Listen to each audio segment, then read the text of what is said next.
Welcome into the Game Plan Commanders family. Your Commanders are on the road for prime time. It's a Monday Night Football matchup against the Cincinnati Bengals. Yeah, and Coach and I go in the film room to talk about how we're going to run the gosh darn ball in this game. And Logan and I talks tickets to a win over Cincinnati. All that and more starts now.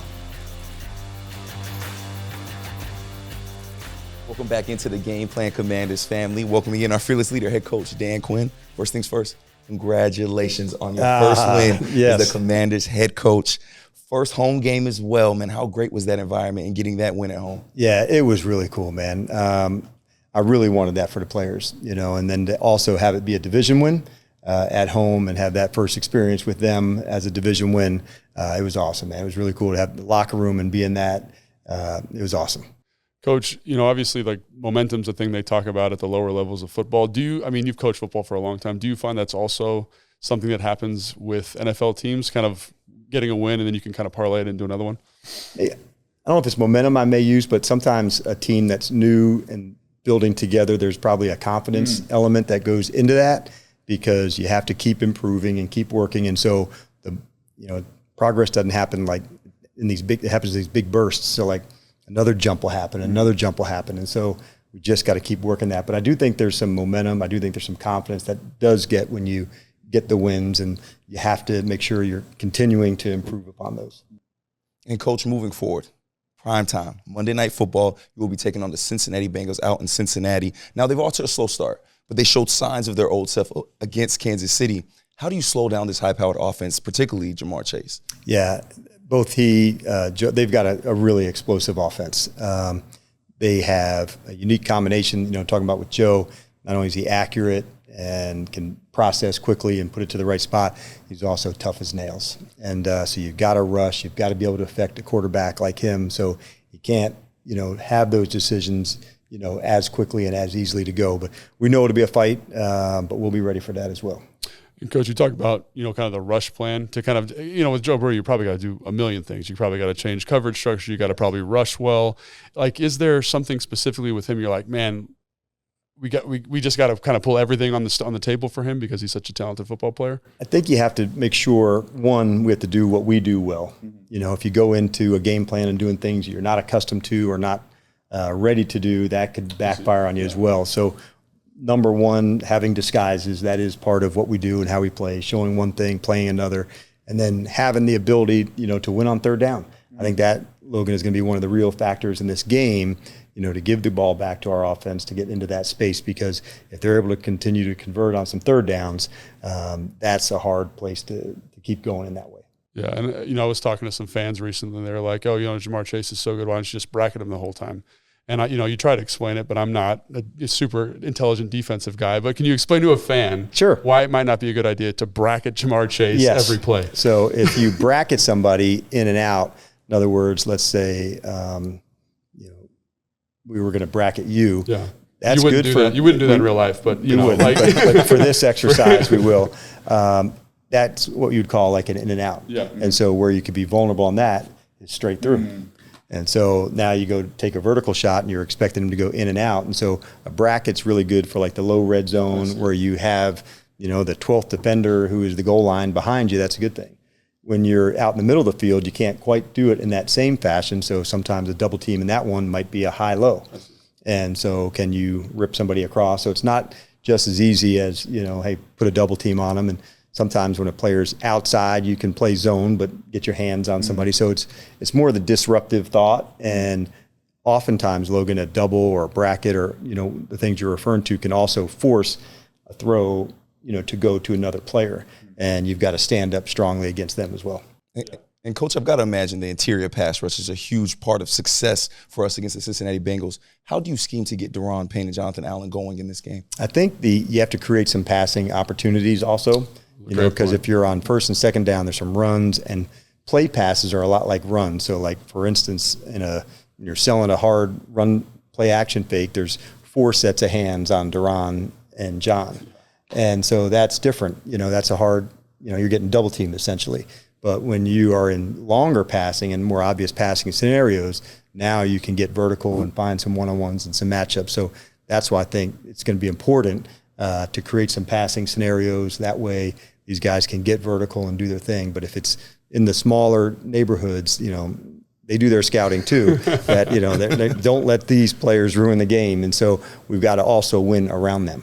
I'm really glad you said that, because like fans don't always understand that. Like down and like you have to earn the opportunity to rush the passer. Right. If we're not good on first and second down and it's 2nd and 3, like they can do whatever they want. But if it's 3rd and 10, 3rd and 10, or 2nd and 10, like the opportunity is there for us to put our ears back and go get it. That's right. And so how quickly does the ball get out? All those things are a big factor. But by and large, we got to find some spots to put them and see if we can create some matchups. But that's why I thought the 3rd down is such a big factor in this game, because those are some chances where we can get those guys up the field and get really rocking.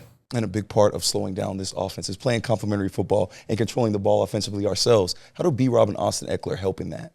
Well, they help a lot, because it's not just in the run game, but it's in the passing game as well. And so when you're at the end of the game, you'd like to be above 50 in runs and completions.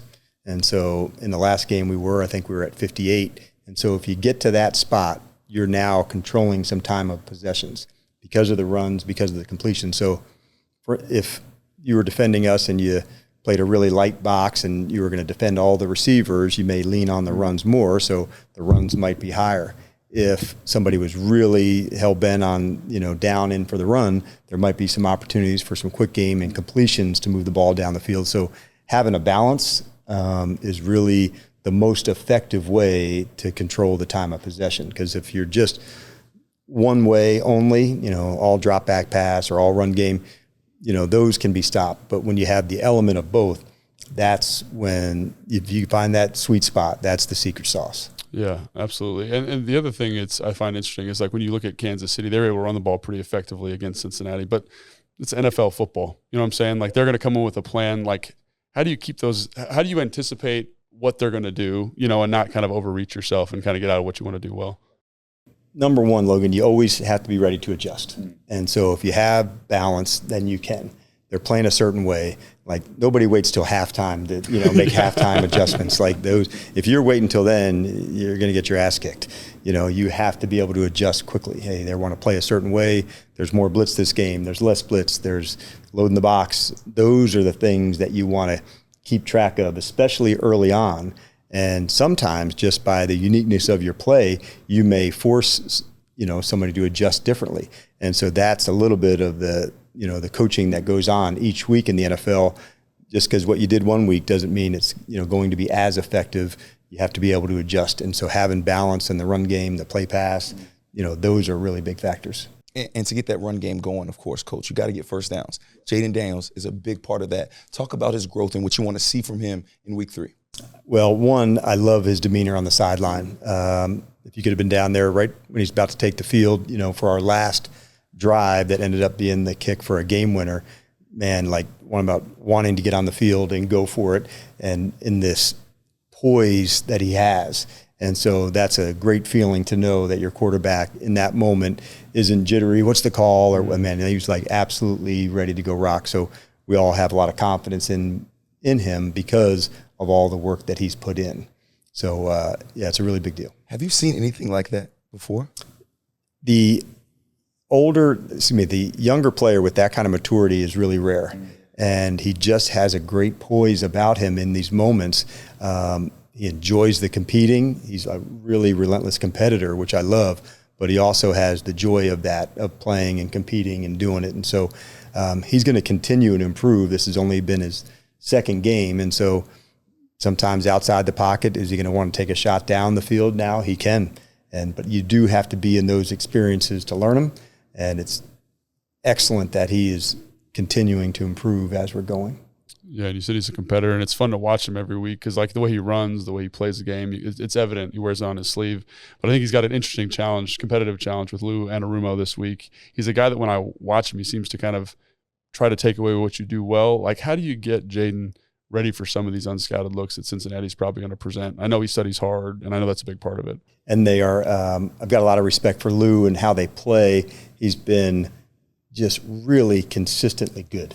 Yes. And that's underrated. Yeah. It is, because this team's going to play tough. They're going to be excellent in the passing game. Lou's got a long background as a defensive coach, especially in the secondary, has always been rock solid in the passing game. So knowing the uniqueness of their coverages, of how they play, where they deploy the people, that's a big piece of this. But very rarely are they out of position. And now it comes down to matchups, and can you win them, and how do you go about them, and attacking somebody's leverage to do that. Jayden's playing our position well, not just throwing it. So he knows when to check in and out of runs, when to get to certain plays, and that doesn't show up on the stat sheet, but it's a really important factor in our winning. And as a head coach, it has to be super beneficial to have a leader like Zach Ertz, helping not only this offense, but a guy like Jayden Daniels come along. What have you seen from him as a leader, and how has he helped Jayden grow quicker? Yeah, a lot. I thought in this last game, I thought that was a vintage Zach performance. Yeah. Really was, in a very classic way. He had a ball where it could have been intercepted or his to go, and he just aggressively went for it down to the ground and came up with the catch. Plays like that are not typical. But he's been in so many good competitive moments that when it showed up for him, he was ready for it. And he's been an excellent leader for Jayden, an excellent teammate, to make sure he's getting all the support that he needs as well. And that's one of the good things about being a part of this team. They don't really have to worry about themselves because the support they have from everybody else is really, really strong. And they can just look after one another in that way. And so that connection will continue to get stronger and stronger, not just with Jayden and Zach, but with other players as well. And you say other players, like obviously Zach's one that comes to mind, but is there anybody else you're like, man, this guy's really helped bring Jayden along? I would say defensively, I love the connection that he and Wags have. Oh, great. And so just seeing them communicate, talk, what are they seeing? Sometimes it could be as easy as a process, getting ready for a game. And so what does that look like to go? Marcus has been a really big support of Jayden as well. And so he's got some great teammates here, and they trust him. He trusts them as well. And so when those relationships build and grow, that's a big deal. But our quarterback room, the coaches, the other quarterbacks, Jayden, it's very unique, and they really are pulling for one another in the very best of ways. So it's really, from just watching it as a coach, it makes you happy because they're finding the extra details. They're looking for things. It's always nice to have somebody have your back. And he's got a whole team that does. Coach, we appreciate you, man. It's always fun talking to you again. Congratulations on that win. We cannot wait to see you in our burgundy and gold hit out there for prime time. Yeah, we can't wait either, man. Sir. Now it's time for your Prime Player, brought to you by DC Prime, Loudoun's premier steakhouse. For dinner reservations or private dining, call 703-840-2099. Brian Robinson Jr. achieved a career high against the New York Giants at the Commanders' Week 2 home opener. 3 out of 4 of his highest games in rushing yards have come against the Giants. Coming up, Coach and Logan head into the film room to talk about what the Commanders will need to do for a win on the road in Cincinnati. And afterwards, Logan and I preview our primetime matchups for the Commanders to get a W on Monday Night Football. The Game Plan is presented by Maryland Lottery. Please play responsibly.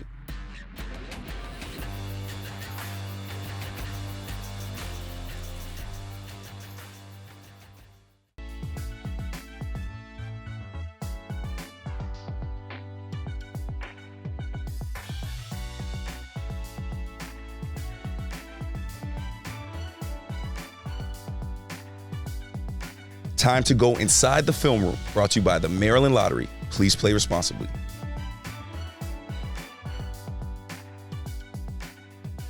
Coach, coming out of this Giants game, one of the things that really stood out to me that you can carry into Cincinnati was just how well you ran the ball. And this first clip, I think, shows it really well. And you pointed this out before we started, right?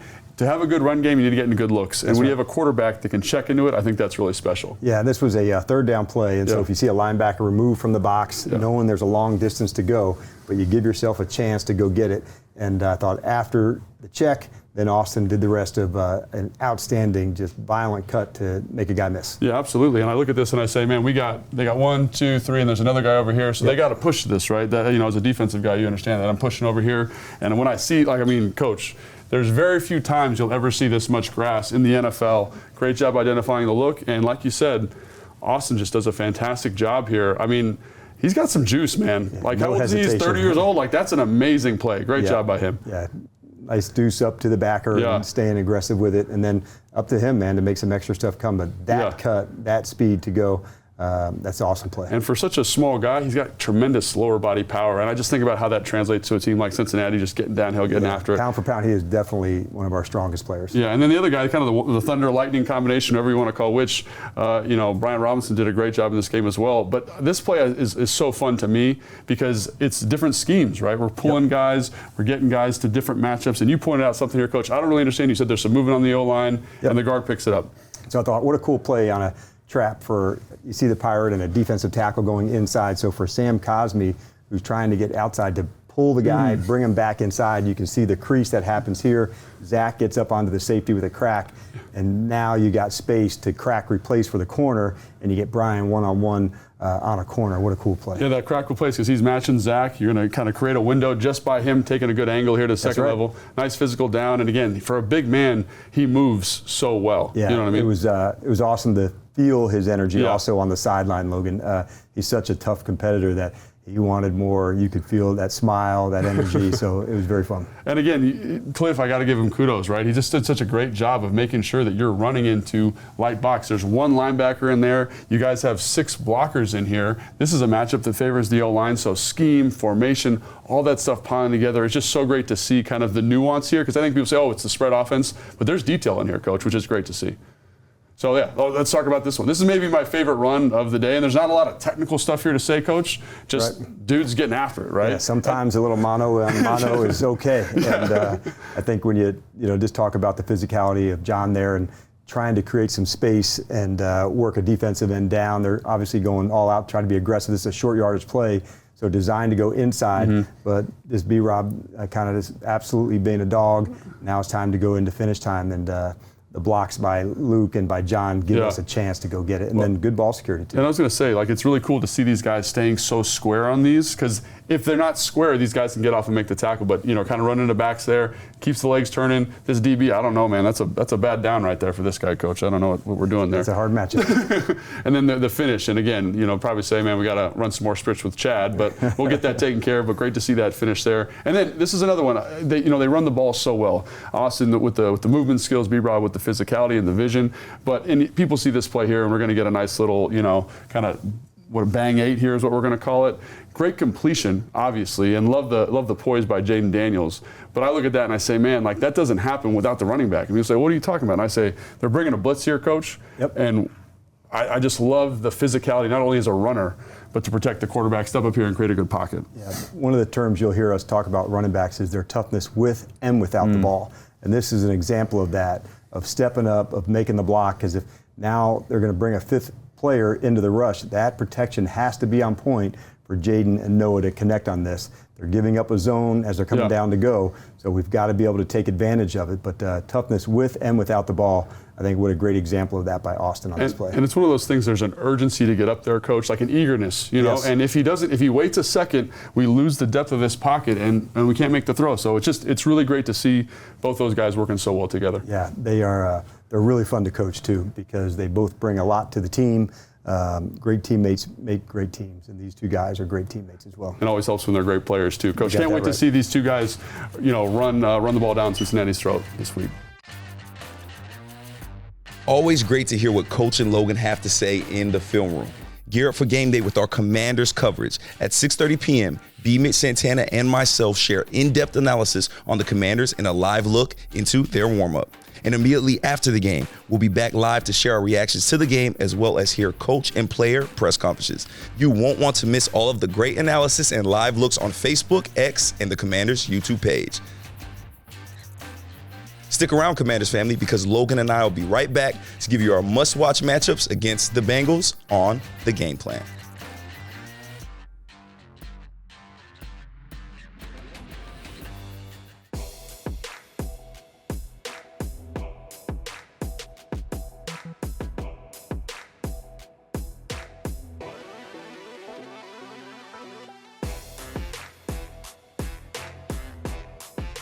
Welcome back, Commanders family. It's time for a competitive edge brought to you by FanDuel. Make every moment more with FanDuel, an official partner of the Washington Commanders. Now here's a look at our upcoming competition for the Commanders. This is the first meeting for the Commanders and Bengals since 2020, where Washington defeated Cincinnati 20-9. The Commanders are 5-1 all time against Cincy.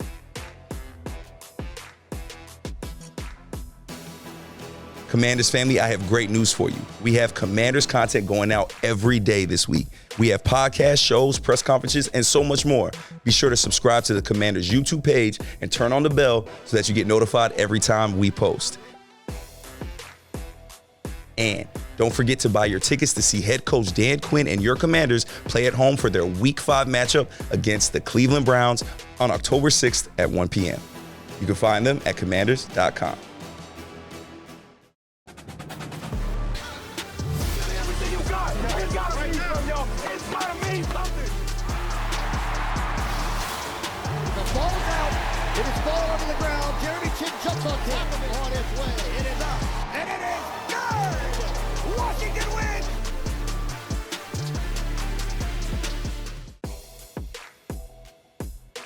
Now it's time for your ticket to a win, presented by SeatGeek, your ticket to great Commander seats. Welcome back, Commanders family. Now, this is ticket to a win. It's all about matchups. Okay, So I'm going to show you some matchups. Awesome. Let me know what you're thinking. Okay, first one, Joe Witt Jr. slowing down wide receiver Jamar Chase. I'm glad that we picked Joe Witt Jr. because he's the orchestrator, the master of this defense, right? And with a player of Jamar Chase's ability, you need everybody, all 11 guys on defense to account for this guy. So what's the plan? How do we rush the passer? How do we make Joe Burrow uncomfortable? What kind of coverage contour do we play? Do we bracket a guy like this? Because he's that good. That's what we need to do to kind of take him off the table. And I think Joe Witt is definitely going to be up to the challenge. A lot easier said than done. Our next matchup, Jonathan Allen, Deron Payne getting after Mr. Blonde, Joe Burrow. I love this one, man, because these guys, everyone's talking about, oh, can they rush the passer? And when I look at the Bengals offensive line, I think the guards specifically struggle in pass protection. And they're not going to do the max protection that the Giants did. They're going to kind of put those 5 guys on an island and say, win your one-on-ones. And I think these guys can win one-on-ones. And Joe Burrow, while being a special talent, quarterbacks cannot throw under pressure. And I think these guys can get done this week. Getting Joe Burrow dirty. The next one up, Jayden Daniels going against their signal caller, their middle linebacker. Yeah, I think this is a really good one because, like, he's a guy with a skill set. Obviously, he can run, he can throw. And what can they do defensively to kind of upset them? And I think that all starts with Logan here. And what I mean by that is, can he get the guys lined up? Can they get the defense called? It's going to be a really interesting chess match between these two guys because if you watch the New York game, they put a lot on Jayden Daniels in terms of checking plays versus coverage structure. So can't wait to watch these two go to war. Man, what test these first 3 weeks have had for Jayden Daniels. Then we have our left tackles because we've seen a rotation going against their pass rush. Yeah, so Trey Hendrickson is an absolute monster. He's got a 33% win rate. And just to give you some context, when Deron Payne had 11 sacks, his was 9. So he is winning a lot of one-on-one in pass protection. Cornelius Lucas has done a great job. Brandon Coleman's been excellent in the run game, but this is a whole new challenge for them. So I do think Cliff Kingsbury is going to need to help these guys out. Chip help, play pass, screen game. We got to get this guy off his game because he is a game wrecker for sure. And that is your ticket to a win. No more matches. I was just making sure because it's going to be a fun matchup there, Commanders family. We will see you next Sunday. Enjoy the Commanders game.